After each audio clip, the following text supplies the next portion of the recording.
Hello, and welcome to Geek Philosophy, where it's all geek to me. Today, we're tackling what is perhaps the most misunderstood book in all philosophy. Thus Spoke Zarathustra by Friedrich Nietzsche. Not the Republic, not Meditations, not Being in Time, no. If there's one philosophical work that has been quoted more than it's been read, it's this one. People know phrases like God is dead, the Ubermensch, or the Superman, but very few people actually know what Nietzsche was trying to say. And honestly, I get it. This is not an easy book. It's poetic, it's symbolic, it's strange. Sometimes it's beautiful, and sometimes it's infuriating. Sometimes you read an entire page and think, I have absolutely no idea what just happened. That's why I think this particular edition from Logos Publishing is one of the best ways to experience Zarathustra. The annotations are extensive without being overwhelming, and the accompanying essays provide historical and philosophical context. Instead of telling you what to think, they help you understand what Nietzsche is reacting to, who he's arguing with, and why this book became one of the most influential philosophical works ever written. And trust me, with Nietzsche, context is everything. So, today, we're going to explore this edition, talk about Nietzsche's biggest ideas, connect them to modern geek culture, and hopefully discover why this bizarre philosophical novel still matters nearly 150 years later.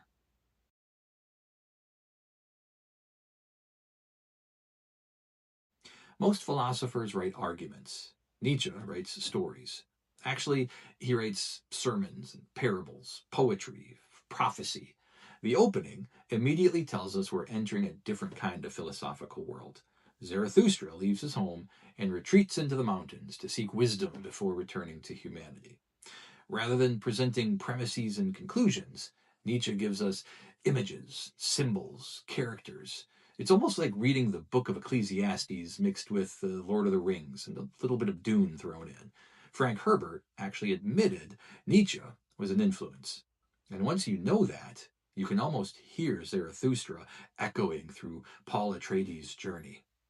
The Logos annotations point out many of the biblical parallels that modern readers might otherwise miss, and they're incredibly helpful because Nietzsche intentionally mirrors religious language. He's writing a philosophical gospel, not to found a religion, but to ask what happens after one.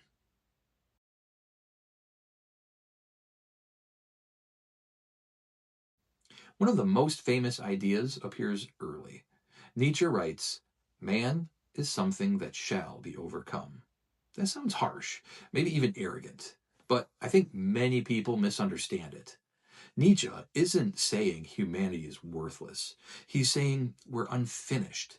We shouldn't be satisfied with becoming comfortable. We should always strive to become better than we were yesterday. That's a theme geeks know well. Think about Batman.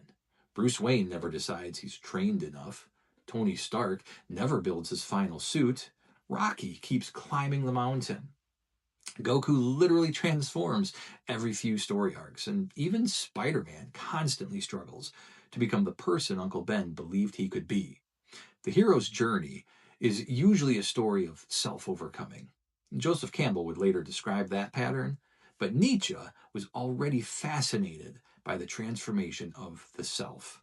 And the annotations do a wonderful job explaining that Nietzsche isn't primarily talking about biological evolution. He's talking about psychological and moral transformation.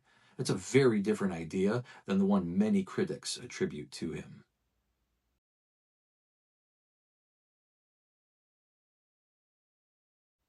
Perhaps no philosophical concept has been abused more than Nietzsche's Übermensch. Unfortunately, later political movements distorted the idea beyond recognition. The accompanying essays spend time correcting these misconceptions. The Übermensch isn't about racial superiority. It's not about domination. It's not about becoming better than other people. It's about refusing to let your values be dictated entirely by tradition, creating meaning, creating purpose, creating yourself. That reminds me of Neo in The Matrix. Throughout the film, everyone keeps telling Neo who he is. Morpheus, the Oracle, Agent Smith, the machines. Only at the end does Neo truly choose for himself. Whether or not he was the one almost becomes secondary. He becomes who he chooses to become. That's a deeply Nietzschean moment.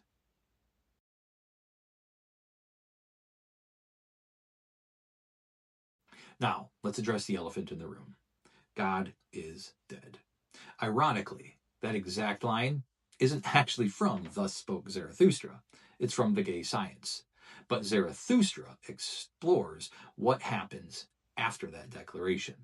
One of the striking passages proclaims that the old gods are gone and humanity must confront what comes next. Nietzsche isn't celebrating atheism, he's diagnosing a cultural crisis. For centuries, Western civilization grounded morality, purpose, and identity in religion. Nietzsche believed modern science and skepticism had eroded those foundations. His question wasn't, does God exist? His question was, what happens if people stop believing? That's a completely different question. Look around today. People still hunger for meaning. Sometimes they find it in religion, sometimes politics, sometimes celebrity culture, sometimes fandom, sometimes it's in social media. Human beings are meaning making creatures. Nietzsche knew that. He simply believed the old answers were losing their persuasive power. Whether he's right or wrong, it's an incredibly important question.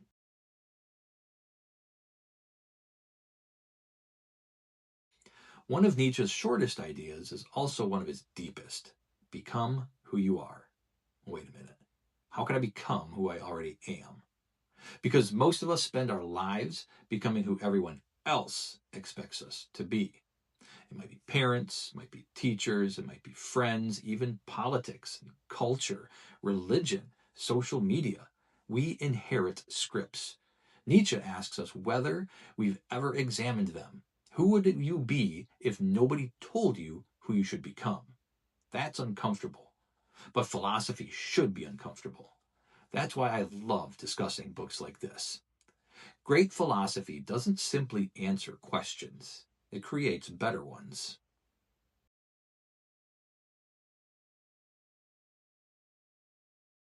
This may be one of my favorite ideas in the whole book. Imagine someone tells you you will relive your life, every moment, every triumph, every embarrassment, every heartbreak, every mistake, again and again, forever. Would that be heaven or hell? Nietzsche isn't making a scientific claim. He's posing a thought experiment. Can you love your life enough to embrace living it eternally? That's another beautiful line where Zarathustra suggests that joy longs for eternity. That idea has stayed with readers for generations.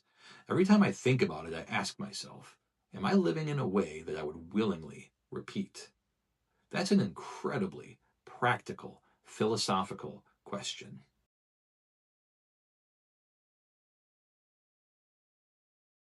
Let's talk about the Logos edition itself. Some philosophy books give you the original text and leave you completely on your own. Not this one. The annotations constantly illuminate difficult passages. Sometimes Nietzsche references Greek mythology, sometimes the Bible, sometimes German literature, sometimes philosophers you've probably never heard of. Without notes, you miss half the conversation. The annotations never feel intrusive. They're there when you need them, invisible when you don't. And the essays are equally impressive. They explore Nietzsche's historical context, his influence, his critics, and perhaps, most importantly, they explain why this book has been interpreted so differently over the last century. That's incredibly valuable.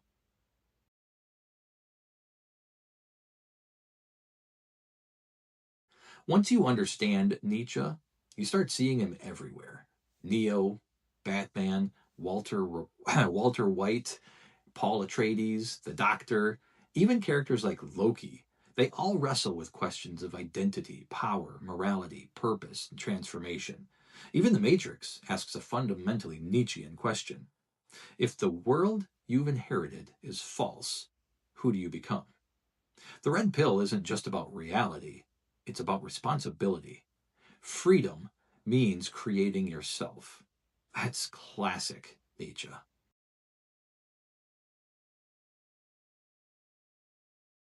Do I agree with Nietzsche? No, not entirely. Anyone who watches this channel knows I'm deeply interested in theology. I'm currently developing my own philosophical work, The Exhaustible God Theory. So naturally, I disagree with Nietzsche on numerous theological conclusions. But disagreement is not dismissal. One of the signs of a great philosopher isn't that everyone agrees with them, it's that everyone has to wrestle with them. Whether it's Plato or Aristotle, David Hume, Immanuel Kant, Nietzsche belongs in that conversation. Even when I disagree with him, he forces me to sharpen my own thinking. And that's what philosophy should do.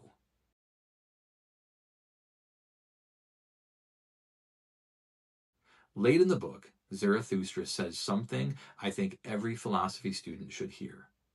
One repays a teacher badly if one always remains nothing but a pupil. I love that. Philosophy isn't about collecting famous quotations. It isn't about winning arguments online. It isn't about memorizing what Plato said, or Aristotle, or even Nietzsche. It's about eventually thinking for yourself. If Nietzsche has done his job, you eventually disagree with him. Not because you've rejected philosophy, but because you've learned how to philosophize. Ironically, I think he'd appreciate that.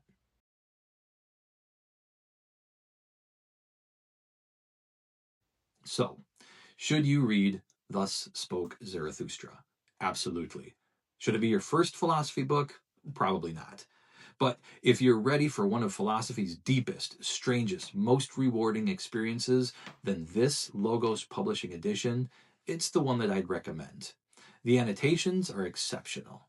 The essays genuinely enrich the reading experience, and the production quality, as always, is beautiful. Most importantly, it helps transform one of philosophy's most intimidating books into one that's challenging but accessible.